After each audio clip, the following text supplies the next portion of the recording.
Ok, Seb, Oui. il y a une nouvelle console qui est sortie le 27 mars. Oui. C'est la console Nintendo 3DS. Exactement. Sébastien, c'est quoi?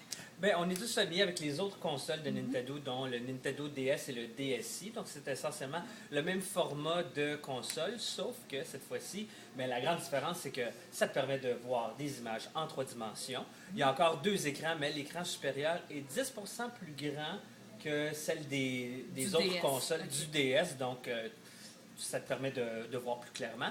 Et aussi, le petit crayon stylus, là, mais cette fois-ci, il est rétractable. Donc, c'est ça. Mais la grosse différence, c'est que tu peux jouer en 3 dimensions. Ben oui. Alors, comment est-ce que ça marche? OK, ben pour que ça fonctionne, il faut que tu places la console à peu près à 20 cm de ton visage, puis tu vas voir, il y a un petit point à un moment donné où que le 3D va apparaître. Puis ça, ce que ça fait, c'est que ça emploie un système qui s'appelle comme un procédé qui s'appelle la stéréoscopie. Ok. C'est le même principe que quand tu vas au cinéma, puis tu mets des lunettes et puis que tu vas voir un film en 3 dimensions. Essentiellement, la stéréoscopie, ce que c'est que tu prends 2 images et tu les superposes. Ok. Tu les mets comme une par-dessus l'autre et puis avec des différentes couleurs, tu vas réussir à obtenir un effet 3 dimensions. Donc tu vas comme adapter, tu vas comme tricher ton cerveau en quelque sorte si tu veux. Aussi, une grosse différence qu'il y a dans cette console-là, c'est qu'il y a comme il y a un accéléromètre, il y a un gyroscope. Finalement, c'est des gros mots, juste pour dire que la console est super sensible à tout le mouvement. Si tu bouges de droite à gauche ou comme de haut en bas, comme ta console devient un outil pour jouer dans ces Un peu jeux-là. comme Donc, la c'est Wii. un petit peu plus intéressant. C'est exactement comme le Wii Remote, Ok, finalement. ok. Ouais.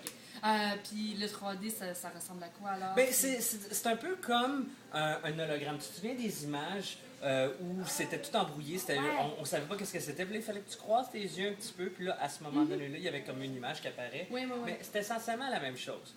L'affaire aussi, c'est que tu n'es pas obligé de tout le temps jouer avec le 3D. Il y a comme un petit bouton ici, tu peux régler le niveau de 3D ou tu peux l'enlever complètement.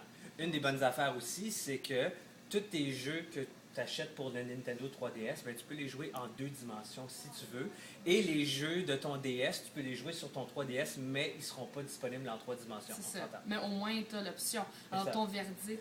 Ben, je trouve que c'est quand même assez réussi, mais il y a quand même une mise en garde. C'est qu'il faut que tu prennes une pause à chaque 30 minutes de jeu, une pause de 10 minutes. Ouais. Sinon, tu vas possiblement avoir des nausées Ouais. ou des maux de tête. Et c'est vrai parce qu'à un moment donné, c'est beaucoup. Ben, tu te concentres c'est beaucoup à à gérer. l'image. C'est ça. C'est La facile. console vaut à environ 250 $. Ok. Chaque jeu coûte environ 40 $.